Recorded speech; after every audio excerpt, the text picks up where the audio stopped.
Alors, bonjour à tous, c'est une joie de partager ce temps avec vous, ce moment où on vient de célébrer l'Ascension. Un jour pour se rappeler de Jésus qui est monté au ciel.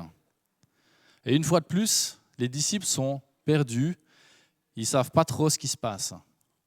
C'est vrai que quelques semaines plus tôt, le Messie est mort, mais 3 jours après, il est ressuscité. Et ils revoient plusieurs fois, Jésus leur apparaît, il est un temps avec eux, puis il disparaît. Il réapparaît à nouveau, il les enseigne et il redisparaît. Et ça se passe plusieurs fois. Et là, il est avec eux sur une colline et il s'en va pour de bon. Il monte dans les airs, rejoindre le Père. Alors oui, c'est vrai, il l'avait annoncé. Il l'avait annoncé, mais sa mort et sa résurrection, il l'avait annoncé aussi. Et pourtant, sur le moment, les disciples n'ont rien compris à ce qui se passait. Et à nouveau, dans ce temps de l'ascension, on sent l'incertitude des disciples. Mais Jésus leur a donné une mission en son absence. Cette mission de partager la bonne nouvelle de l'Évangile, d'enseigner, de baptiser, de faire des disciples. La multiplication du corps qu'est l'Église.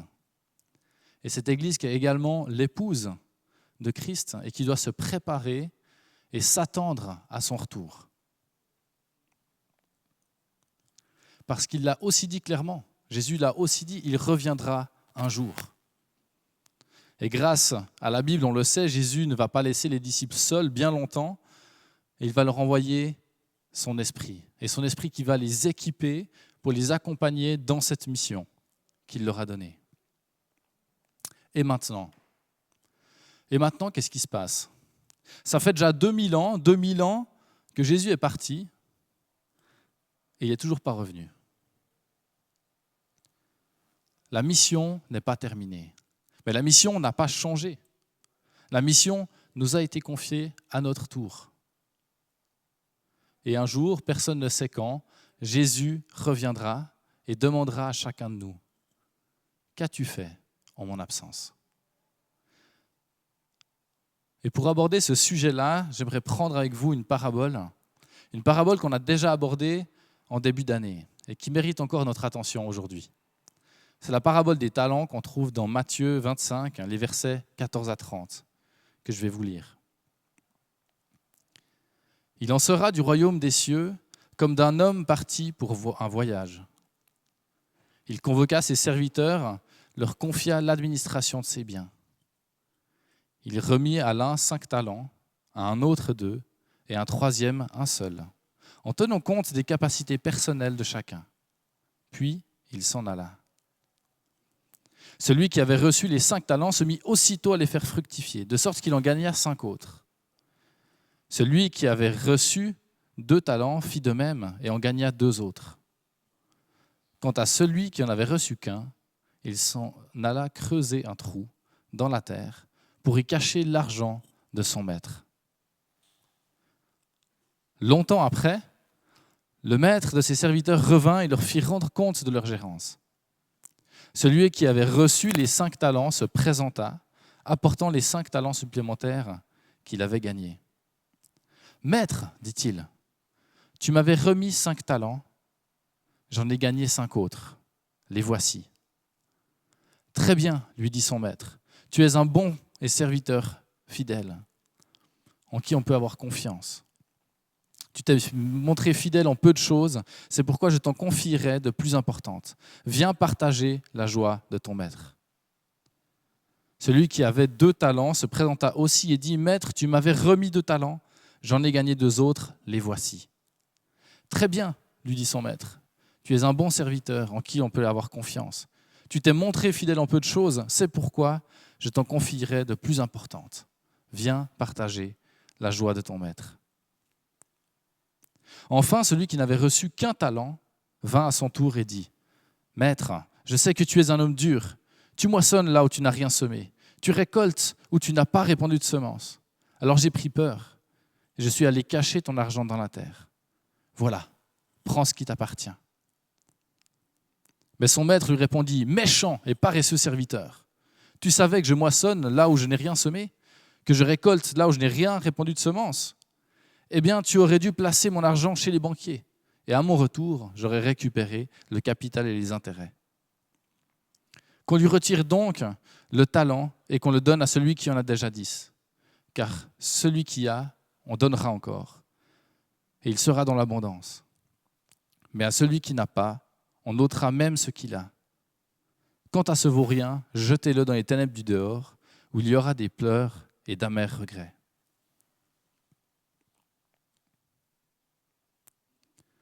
Alors, comme beaucoup de paraboles de Jésus, il y a passablement d'images, de parallèles, d'allusions, qu'il faut comprendre pour ne pas faire dire à l'histoire ce qu'elle ne dit pas. Cette histoire, elle illustre, au travers du Maître, Jésus qui s'en va à l'ascension, confiant à ses disciples de poursuivre sa mission, selon ce qui leur a été confié, et ça jusqu'à ce qu'ils reviennent. Les serviteurs, ce ne sont pas juste les 12 disciples, mais une représentation de tous ceux qui font partie de l'Église visible. Et il semble cependant que certains ne l'aient pas rejointe complètement, mais qu'en apparence, mais pas dans le cœur. Le mot serviteur, aujourd'hui, peut nous paraître assez réducteur. Mais au 1er siècle, il faut prendre en compte qu'un serviteur pouvait avoir une excellente autonomie dans son travail, un grand degré de compétence pour gérer les affaires de son maître. Dans cette parabole, on parle de talents, de 5 talents, de 2 talents et de 1 talent. Mais ça vaut quoi un talent ? À cette époque, un talent, c'est l'équivalent de 10 fois le salaire annuel d'un ouvrier. Donc même un seul talent, c'est déjà une somme énorme. Et ici, l'image des talents illustre c'est la diversité de responsabilités que le maître donne à ses serviteurs, avec des responsabilités plus importantes, plus exigeantes, et certaines qui sont plus simples pour d'autres. Et chacun devra rendre des comptes selon les responsabilités qui lui ont été confiées et selon ses capacités. Jésus a confié à chaque membre de l'Église des responsabilités, et à chacun selon ses capacités. Dieu connaît nos situations, il connaît nos circonstances de vie, nos compétences, nos aptitudes, et il ne nous demande pas de faire l'impossible. Mais alors, qu'est-ce que nous apprennent ces différents serviteurs ? Il nous est dit du premier serviteur qu'à peine le maître parti, il va aussitôt se mettre à la tâche pour faire fructifier ses talents. Le terme utilisé souligne un effort, de l'action, un travail d'exploitation, pas juste un placement. Ce premier serviteur va pleinement utiliser toutes les ressources qui lui ont été confiées. Le second serviteur, bien qu'il ait reçu 60% de moins que le premier, ne va pas se comparer, ne va pas se plaindre de favoritisme, mais il va s'atteler avec autant de détermination que le premier à utiliser et faire fructifier les ressources et les responsabilités qui lui ont été confiées par le maître. Le troisième, en revanche, a une attitude radicalement différente. Même s'il a reçu moins, rappelons-nous que c'est quand même 10 fois le salaire d'un ouvrier annuel, alors qu'il a reçu la même mission que les autres ouvriers, que les 2 premiers, de gérer, faire fructifier l'argent du maître, à aucun moment il va s'intéresser à ce qui lui a été confié. C'est même pas qu'il s'est dit le temps de réfléchir comment bien utiliser ce talent, je vais le mettre en sécurité, je le ressortirai quand je verrai plus clair. Non, il va enfouir tout ça et n'en parlons plus. Le texte nous dit que le maître a été absent longtemps. Alors longtemps, on ne sait pas combien de temps, mais visiblement suffisamment longtemps. Et plus l'absence de quelqu'un est longue, plus on est surpris le jour du retour. Dans notre cas, ça fait plus de 2000 ans que Jésus est parti, autant vous dire que le jour où il revient, il y aura des surprises. Et je n'aurai pas moins de compte à rendre à Christ si je meurs avant qu'il revienne. Mais dans notre parabole, c'est important de constater que le maître, il fait l'éloge non pas du résultat obtenu par les serviteurs, du rendement qu'il a pu retirer de ce que le serviteur a fait avec son talent, mais il fait l'éloge de l'attitude du serviteur. Et d'ailleurs, la gratification, elle est identique pour les 2 premiers serviteurs qui se sont mis à la tâche et qui ont fait quelque chose des talents qu'ils ont reçus. Lorsque Jésus reviendra, il fera l'éloge de tous ses serviteurs fidèles, même ceux qui auront œuvré toute leur vie dans l'ombre et que finalement, il y a seulement Jésus qui a vu leur travail et leur dévouement. Chaque fidèle sera récompensé dans l'éternité de l'attitude qu'il aura démontrée sur terre. Et ce texte, il souligne 2 formes de récompense. Une première, des occasions encore plus grandes de servir le maître bien-aimé. Alors, on ne sait pas trop à quoi ça va ressembler dans l'éternité, tout ça, mais il y a cette première récompense. Et la deuxième, c'est « viens partager la joie du maître ». Maintenant, c'est le tour du 3e serviteur. Et ce 3e serviteur, c'est celui que j'appellerais le disciple d'apparat. Le 3e, il s'invente une pseudo-excuse. Il formule une sorte d'accusation contre son maître pour justifier le fait de rien avoir à présenter. Mais il n'a visiblement pas confiance en son maître. Il n'a donc rien essayé de faire avec ce qui lui a été confié. Et si on lit un petit peu entre les lignes, c'est « écoute, reprends ton truc, j'en veux pas ». Et finalement, il justifie son inaction en montrant que « écoute, le talent est là, j'ai rien gaspillé, j'ai fait de tort à personne ». Alors, il n'a rien fait de mal, c'est vrai, mais il n'a rien fait de bien non plus. Il n'a même pas essayé. Et en ce sens, il a complètement manqué la cible. Pas par maladresse, mais de manière délibérée. Et il en est même jusqu'à accuser son maître en le qualifiant d'être impitoyable et d'être malhonnête. Et c'est tout le problème du disciple d'apparat. Il a essayé de bien faire semblant. Le disciple d'apparat, il peut participer à la vie d'église, il peut servir dans différentes choses, mais il n'a pas placé sa confiance et son identité en Jésus-Christ. Il n'a pas ouvert la porte de son cœur à l'Esprit Saint pour que Dieu vienne transformer son cœur et que son service porte du fruit pour le royaume de Dieu. Il se dit chrétien, mais il n'a pas de relation d'intimité avec Dieu. Et finalement, sa faible connaissance de Dieu le pousse à dire de lui que c'est un Dieu qui est distant, qui est dur, qui est injuste. Et ses actions, elles sont finalement davantage animées par un esprit religieux plutôt que par l'esprit de vie.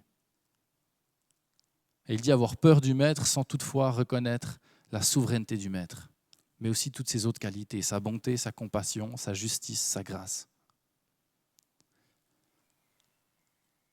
Et il n'a pas d'amour ou de désir de plaire à son maître. Pas de foi, mais de la méfiance. Il a une vision déformée, une vision altérée de qui est Dieu, des convictions tordues, car il n'a pas laissé son cœur se laisser toucher et transformer par ce maître bienveillant. C'est intéressant parce que le maître, il va répéter l'accusation que le serviteur formule contre lui. Il la répète, mais il ne la reconnaît pas comme étant vraie.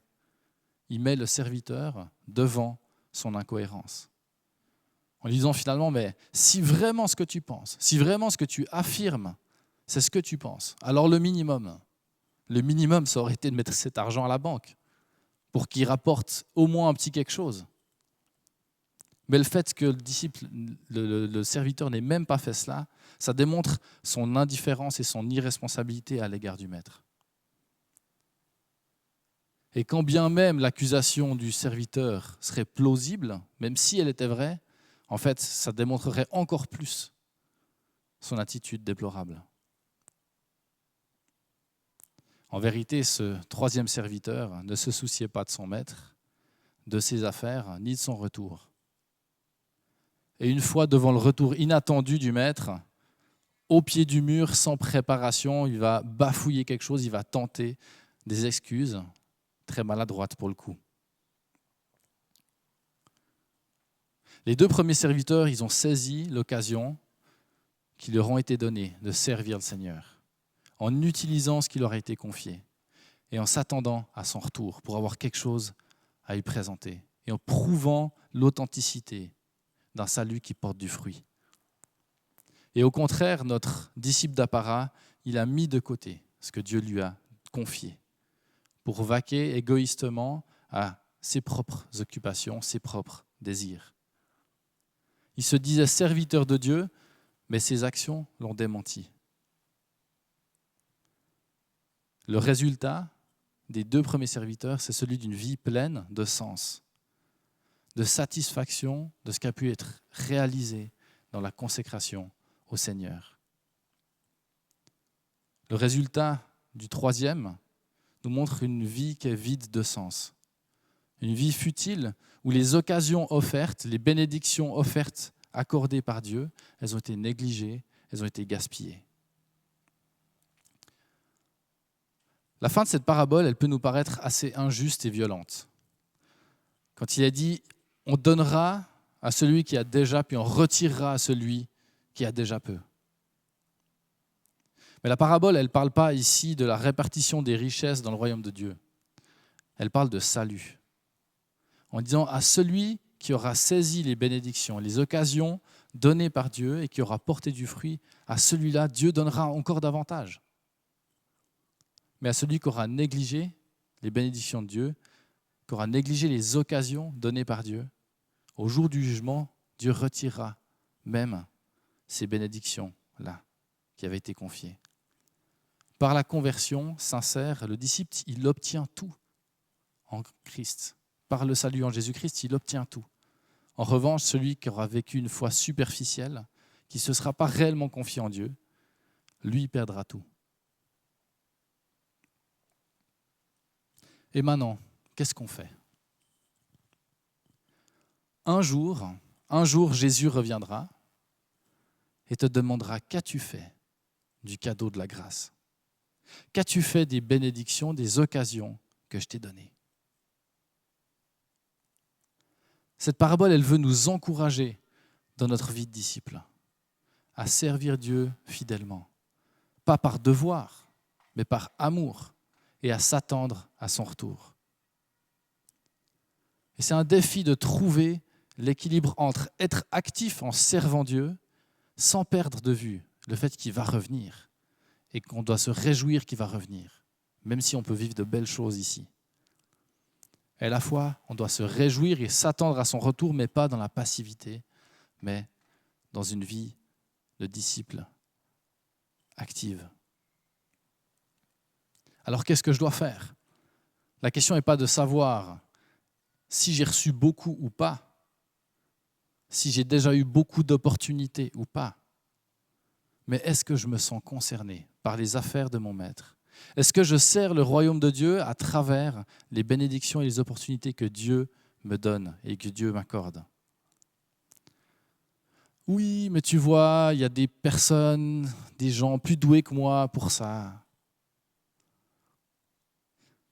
Est-ce que parfois, j'aurais pas tendance à me dire que les autres, eux, ont reçu plus que moi ? Eux, ils ont reçu 5 talents ou 2 talents, moi, Et du coup, c'est mieux de les laisser faire. Eux vont faire. Moi, je n'ai pas autant de ressources qu'eux. Je veux rester modeste, je veux éviter qu'on me remarque, je ne veux pas me mettre en avant ce que j'ai reçu. Mais dans notre parabole, la colère du maître contre le 3e serviteur, elle n'est pas sur le manque de résultats, elle est sur l'attitude. Et même si on considère que ce qu'on a reçu est faible, même si on pense qu'on est inférieur ou qu'on a moins reçu ou qu'on a moins de capacité que les autres, ce n'est pas une excuse pour rien faire. On trouvera toujours autour de nous des personnes qui sont plus douées, qui donnent l'impression d'avoir reçu davantage. Cette impression que eux, ils ont vraiment reçu un appel. Eux, ils ont un appel là-dedans, ils ont des ressources pour les mettre en œuvre, mais moi, je n'ai pas tout ça. Mais Jésus nous a tous appelés, chacun, selon nos compétences, selon ce qui nous a été confié. Et il n'y a pas d'âge. Il n'y a pas d'âge. Il y a quelques jours, j'ai eu la chance d'aller avec quelques personnes de notre fédération d'église à la Leadership Conference d'Alpha à Londres.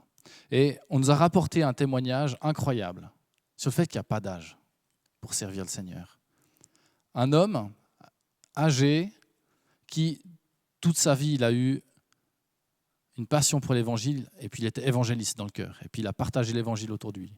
Mais là, il est devenu âgé, perte d'autonomie complète, avec des assistants aux soins, des personnes qui viennent tous les jours s'occuper de lui, le laver, l'aider à se lever. Voilà, il ne peut plus faire grand-chose. Et pourtant, cet homme, il a le désir de partager encore.